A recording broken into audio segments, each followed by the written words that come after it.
Dan satu lagi, terima kasih buat kalian yang sudah memberikan tombol suka, memberikan komen dan subscribe di channel ini. Tetap setia dan ikutin terus tayangan-tayangan kami. Dan tentunya kami senantiasa menerima kritikan dan saran agar menjadi lebih baik lagi di masa-masa yang akan datang. Assalamualaikum warahmatullahi wabarakatuh. Jumpa lagi dengan aku Elhida, dan kali ini aku akan kembali bercerita tentang kisah-kisah mistis yang dialami langsung oleh seseorang yang terangkum dalam buku antologi Tamu Tak Diundang, dan judul yang aku pilih adalah Ketukan Tengah Malam yang ditulis oleh Erin Evie.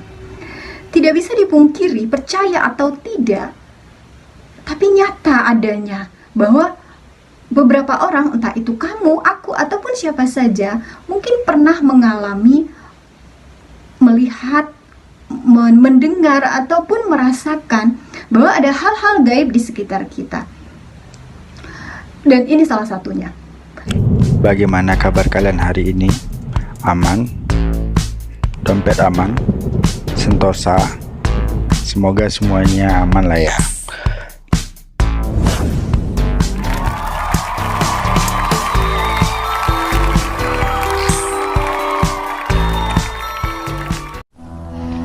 Peristiwa ini terjadi beberapa bulan yang lalu di kampungku, menimpa salah seorang tetangga yang bernama Bu Asri.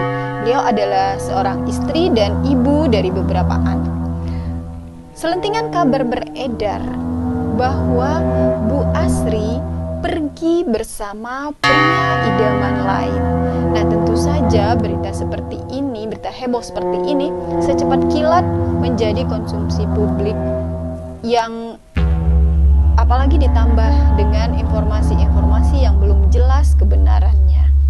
Setelah beberapa bulan tidak ada kabar berita, akhirnya keluarga memilih untuk melupakan kejadian tersebut dan menghentikan pencarian.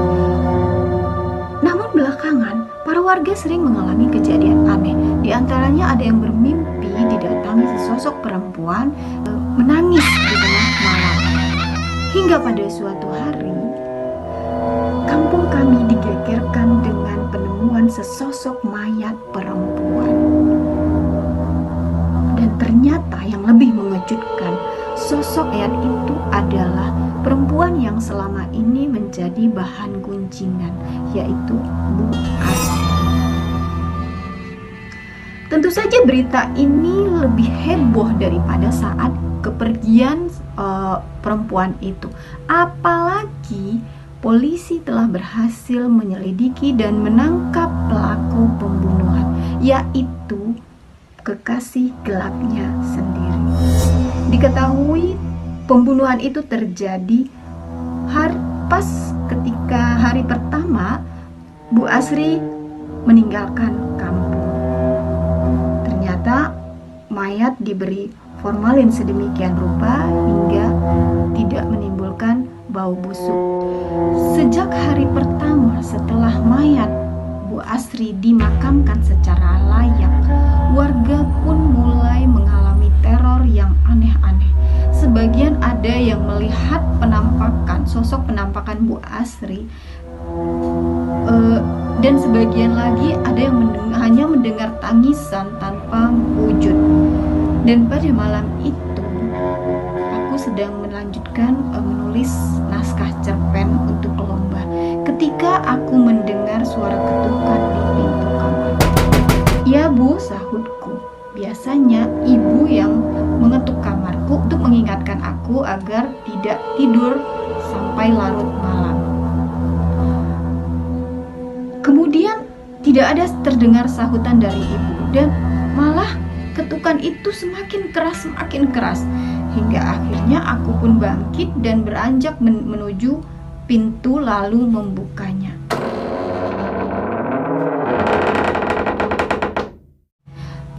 Aku pun sangat terkejut ketika sosok yang kulihat melintas di depan kamarku adalah perempuan yang kemarin baru saja dimakamkan. Tanpa pikir panjang, aku segera berlari menuju kamar ibu lalu meringkuk selimut dan memeluknya. Pada malam berikutnya, aku memilih untuk tidur bersama ibu. Dan anehnya, ketukan itu tidak terjadi. Padahal ibu adalah teman dekat Bu Asri.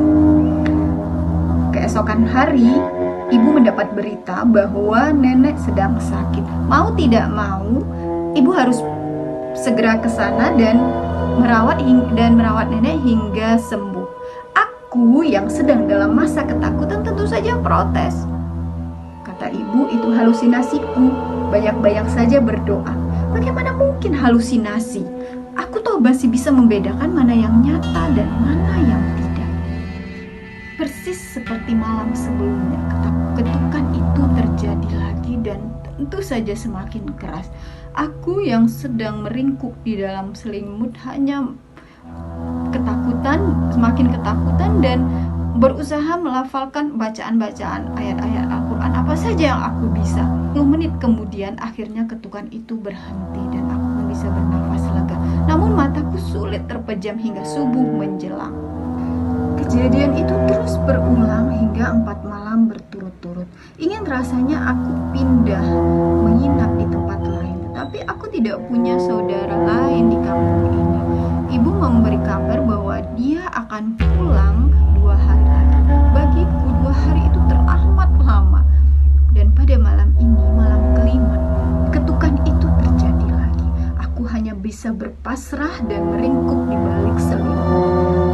Lalu dengan mengumpulkan segenap keberanian, aku pun berucap, "Pergilah, Bu.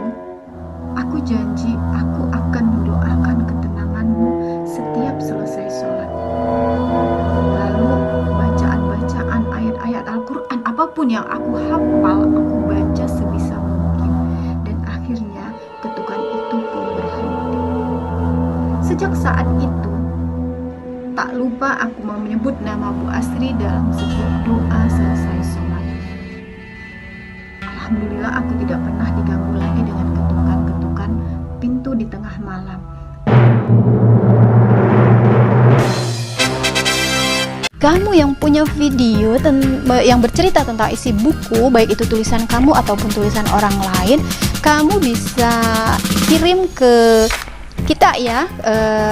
Silakan kasih komentar, dan video kamu akan kami tayangkan di channel ini. Oke, ditunggu ya. Dan